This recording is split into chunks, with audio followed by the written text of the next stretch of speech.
Welcome to Divya classes बच्चों। कैसे हैं आप सभी? उम्मीद करती हूँ आप सब बहुत अच्छे होंगे बच्चों। आज की क्लास में करेंगे बच्चों हम अपना 9th क्लास का एसएसटी भूगोल का अध्याय नंबर 3 यानी कि चैप्टर नंबर 3 जिसका नाम है वायुमंडल और जलवायु। चैप्टर हम कर चुके हैं बच्चों। आज करेंगे हम इसकी बैक एक्सरसाइज के क्वेश्चन आंसर। बहुत ही ईजी वे से करेंगे बच्चों, 1 बाय 1। और आपसे एक रिक्वेस्ट है कि जो भी बच्चा इस चैनल पर नया है प्लीज़ चैनल को सब्सक्राइब कीजिए और वीडियो को लाइक कीजिए और जुड़े रहिए ऐसी ही यूज़फुल वीडियो के लिए इस चैनल से। तो चलिए बिना देरी के अपने क्वेश्चन आंसर करते हैं। सबसे पहला क्वेश्चन है बच्चों, वायुमंडल क्या है? पाई डायग्राम की मदद से इसका संगठन समझाइए, यानी कि हमें वायुमंडल का कंपोजिशन समझाना है और ये बताना है कि वायुमंडल क्या है। उससे पहले मैं बताती हूँ बच्चों आपको पाई डायग्राम क्या होता है। पाई डायग्राम बच्चों इस तरह का सर्कल डायग्राम होता है जिसमें हम अनुपात या प्रतिशत के माध्यम से डेटा लिखते हैं। ठीक है, कुछ इस तरह से आपको पाई डायग्राम बनाना है। चलिए आंसर करते हैं अपना। धरती के चारों तरफ मौजूद हवा की चादर को, हवा के आवरण को बच्चों वायुमंडल कहते हैं और इसे जो धरती की ग्रेविटी होती है बच्चों वो अपने चारों तरफ बांध के रखती है, खींच के रखती है और ये अलग अलग गैसों का मिश्रण होता है जो वायुमंडल होता है और धरती पर जीवन के लिए बहुत ही ज़रूरी होता है बच्चों। चलिए वायुमंडल का कंपोजिशन समझते हैं। इसमें सबसे ज़्यादा है बच्चों नाइट्रोजन, जो ये आप ब्लू कलर की देख रहे हैं बच्चों, ये 78% इसमें नाइट्रोजन है। फिर दूसरे नंबर पर है बच्चों ऑक्सीजन, ये 21% ऑक्सीजन है। फिर तीसरे नंबर पर है बच्चों आर्गन 0.93%। फिर है बच्चों कार्बन डाइऑक्साइड 0.04% और कुछ अन्य गैसें भी होती हैं बच्चों जैसे हीलियम, नियॉन, ओजोन। लेकिन ये जो नाइट्रोजन, ऑक्सीजन, आर्गन और कार्बन डाइऑक्साइड है बच्चों ये मेन गैसेस होती हैं। अपने आंसर में इन चारों को ज़रूर लिखिएगा। इसके अलावा है बच्चों वायुमंडल में जलवाष्प और धूल के कण भी मौजूद होते हैं बच्चों। ये सभी चीज़ें मिलकर वायुमंडल का निर्माण करती हैं और कुछ इस तरह से आपको डायग्राम बनाना है बच्चों सर्कल शेप में। चलिए सेकंड क्वेश्चन है हमारा, वायुमंडल की संरचना का एक लेबल्ड डायग्राम बनाइए। लेबल्ड डायग्राम होता है बच्चों नीचे से ऊपर की तरफ ये डायग्राम बनता है स्टेप बाय स्टेप। तो वायुमंडल हमने जाना क्या है, अब हमें जानना है कि वायुमंडल की संरचना कैसी हुई है। तो जो वायुमंडल की संरचना हुई है बच्चों वो कुल 5 स्तर पर बांटी गई है।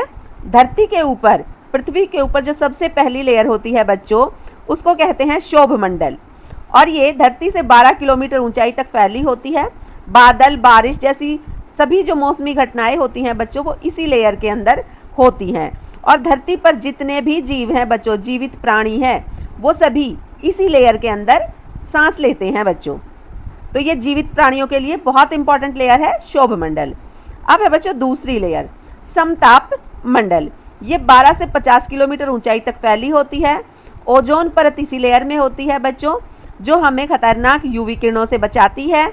हवाई जहाज भी इसी लेयर में उड़ते हैं बच्चों क्योंकि ये जो लेयर होती है ये बहुत साफ़ सुथरी लेयर होती है। इसमें बारिश, बादल, आंधी ऐसा कुछ भी यानी मौसमी कोई भी घटना इसमें घटित नहीं होती है।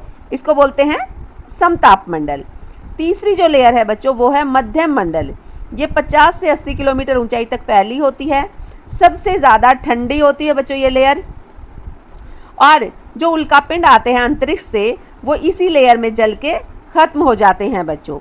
चौथी लेयर है बच्चों तापमंडल, ये 80 से 700 किलोमीटर ऊंचाई तक फैली होती है आसमान में और ऑरोरा जैसी घटना भी इसी के अंदर घटित होती है। आयन मंडल भी इसी के अंदर होता है बच्चों और ये सबसे ज़्यादा गर्म होती है। इसका तापमान सबसे ज़्यादा होता है बच्चों तापमंडल का, चौथी लेयर का। अब है सबसे लास्ट 5वीं लेयर बच्चों बाह्य मंडल इसको कहते हैं। ये 700 किलोमीटर ऊंचाई तक फैली होती है। बहुत हल्की गैसेस इसके अंदर होती हैं, हीलियम वगैरह, और ये जो है धीरे धीरे करके अंतरिक्ष में ये लेयर मिल जाती है बच्चों। तो कुल 5 लेयर हैं। क्वेश्चन नंबर 3 है बच्चों हमारा, भारत की 4 मुख्य ऋतुएं कौन सी हैं? भारतीय मौसम विज्ञान विभाग ने बच्चों IMD ने भारत में 4 ऋतुएं घोषित की हैं, 4 ऋतुओं को मान्यता दी है। पहली है शीत ऋतु जिसको हम विंटर सीजन कहते हैं, ये दिसंबर से अप्रैल की शुरुआत तक माना जाता है। दूसरा है बच्चों ग्रीष्म, जिसको हम समर कहते हैं या प्री मानसून ऋतु कह सकते हैं, ये अप्रैल से जून तक चलती है। फिर है बच्चों मानसून, वर्षा ऋतु कहते हैं इसको हम, ये जून से सितंबर तक चलती है। मानसून पश्चात जो ऋतु है बच्चों उसको पोस्ट मानसून कहा जाता है, ये अक्टूबर से दिसंबर तक होती है। इस समय पे बारिश थोड़ी कम हो जाती है। और हिमालयी जो क्षेत्र हैं हमारे, इनमें दो ऋतुएं और अलग से जोड़ी गई हैं, जैसे शरद ऋतु जिसको पतझड़ भी हम बोलते हैं, पतझड़ ऋतु, इसमें सभी पेड़ों के जो पत्ते होते हैं वो झड़ जाते हैं बच्चों। और उसके बाद आती है बच्चों वसंत ऋतु, जिसको वसंत भी कहते हैं, स्प्रिंग सीजन भी कहते हैं। इसमें पेड़ पौधों पर दोबारा हरियाली आ जाती है, नए नए फूल खिलते हैं, पत्ते आ जाते हैं, तो इसीलिए इसको वसंत कहा जाता है बच्चों। फोर्थ क्वेश्चन है बच्चों हमारा, आपको वायुमंडल का दबाव क्यों महसूस नहीं होता? जो वायुमंडल है बच्चों जिसमें हम रहते हैं, शोभ मंडल, तो हवा का जो प्रेशर है वो हमें फील क्यों नहीं होता, ये हमें बताना है।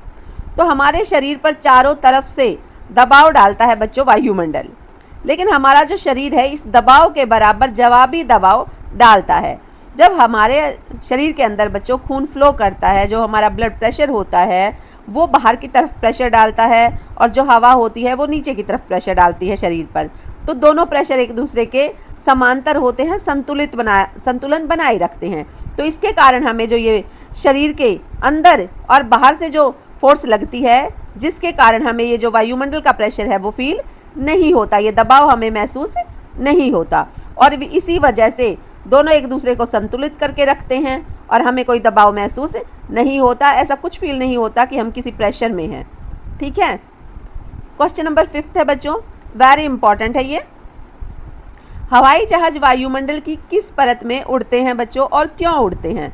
बहुत ही ईजी वे से आप इसका आंसर दे सकते हैं अपनी लैंग्वेज में। चलिए आंसर करते हैं। हवाई जहाज समताप मंडल में उड़ते हैं बच्चों, और कारण क्या है इसका? कारण है इसका कि ये जो परत है इसमें बादल और मौसम की जो गड़बड़ियाँ हैं वो नहीं होती बच्चों, उनसे मुक्त होता है ये क्षेत्र, ये लेयर। यहाँ वायु बहुत स्थिर होती है, स्टेबल होती है, जिससे उड़ान जो है वो सुरक्षित और आसान रहती है। इसे उड़ान के दौरान कम टर्बुलेंस होता है। टर्बुलेंस होता है बच्चों जब हवाई जहाज उड़ता है हवा में, तो हवा जो है उसका संतुलन बिगाड़ देती है। तो क्योंकि हवा स्थिर होती है, स्टेबल होती है इस लेयर में, तो वो संतुलन नहीं बिगाड़ पाती और बहुत ईजी वे से हवाई जहाज जो हैं इस लेयर में उड़ते हैं। क्वेश्चन नंबर 6 है बच्चों हमारा, निम्नलिखित में से अंतर बताइए। इसका ए पार्ट है शोभ मंडल और समताप मंडल। ये जो क्वेश्चन 6 है बच्चों, ये आपके पूरे चैप्टर का वेरी इंपॉर्टेंट क्वेश्चन है बच्चों, वेरी इंपॉर्टेंट क्वेश्चन है पूरे चैप्टर का आपका। तो शोभ मंडल और समताप मंडल में अंतर हमें बताना है। तो सबसे पहले शोभ मंडल। शोभ मंडल जो है वो सबसे निचली परत है और इसकी ऊंचाई लगभग 12 किलोमीटर है पृथ्वी से ऊपर, और ऊंचाई बढ़ने पर इसमें तापमान घटता है, टेम्परेचर कम होता है। मौसम की जितनी भी घटनाएं होती है, बारिश, बादल, कोहरा, ओले, सभी कुछ इसी लेयर के अंदर होता है। और जो हम सांस लेते हैं वो भी इसी लेयर में लेते हैं बच्चों। यानी ये जीवित प्राणियों के लिए जो लेयर है बहुत इम्पॉर्टेंट है। दूसरी लेयर है बच्चों समताप मंडल। शोभ मंडल के ठीक ऊपर वाली लेयर को कहते हैं, ये 50 किलोमीटर ऊंचाई तक फैली होती है।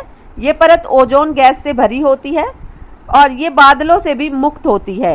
यानी मौसम की सभी जो घटनाएं होती हैं वो समताप मंडल के अंदर नहीं होती, और हवाई जहाज भी इसी लेयर में उड़ते हैं बच्चों।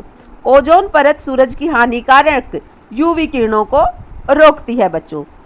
ये जो सवाल है ना बच्चों कि इस लेयर में हवाई जहाज क्यों उड़ते हैं, ये वेरी इंपॉर्टेंट है बच्चों, और कॉम्पिटिटिव एग्जाम में बहुत बार पूछा गया है। ये बहुत बार पूछा गया है बच्चों कॉम्पिटिटिव एग्जाम में ये क्वेश्चन। इसका बी पार्ट है बच्चों दक्षिण पश्चिम मानसून और उत्तर पूर्व मानसून, इनमें डिफरेंस बताना है। तो दक्षिण पश्चिम मानसून है जो बच्चों, जो साउथ और वेस्ट से जो मानसून चलता है समुंदर के ऊपर से, यानी सी के ऊपर से जो चलता है, यही मेन कारण है भारत में वर्षा कराने का। ये जून से सितंबर तक ये हवाएं चलती हैं बच्चों, और ये समुंदर से ज़मीन की तरफ बहती हैं ये हवाएं। इनमें बहुत ज़्यादा ह्यूमिडिटी होती है, नमी होती है, और ज़्यादातर ज़्यादा बारिश यही हवाएं करती हैं भारत में। ठीक है। फिर है बच्चों उत्तर पूर्व मानसून। ये नॉर्थ ईस्ट वाली जो मानसून है बच्चों, ये उत्तर पूर्वी मानसून इसको कहते हैं, और ये अक्टूबर से फरवरी तक चलती है। ये ज़मीन से समुंदर की तरफ बहती है बच्चों, और ये बहुत ठंडी और सूखी हवाएं होती हैं। इनमें ज़्यादातर नमी नहीं होती, और ये ज़्यादातर भारत के जो मुख्य क्षेत्र हैं उन पर बारिश नहीं करती। ये सिर्फ तमिलनाडु और आंध्र प्रदेश के जो पूर्वी तटीय इलाके हैं, जो किनारे के इलाके हैं, तट के इलाके हैं, सिर्फ उनमें बारिश कराती हैं बच्चों। जब ये बंगाल की खाड़ी से नमी लेकर चलती हैं ये हवाएं, तभी ये तमिलनाडु और आंध्र प्रदेश में बारिश का कारण बनती है बच्चों, अक्टूबर से फरवरी तक। तो बहुत ही ईजी वे से हमने अपने क्वेश्चन आंसर किए बच्चों। इससे आसानी से आपको ये समझ में आ जाएंगे, आपको रटना नहीं पड़ेगा। ठीक है, वीडियो को लाइक करें, चैनल को सब्सक्राइब करें। मिलते हैं अगली किसी यूज़फुल वीडियो के साथ, तब तक थैंक यू।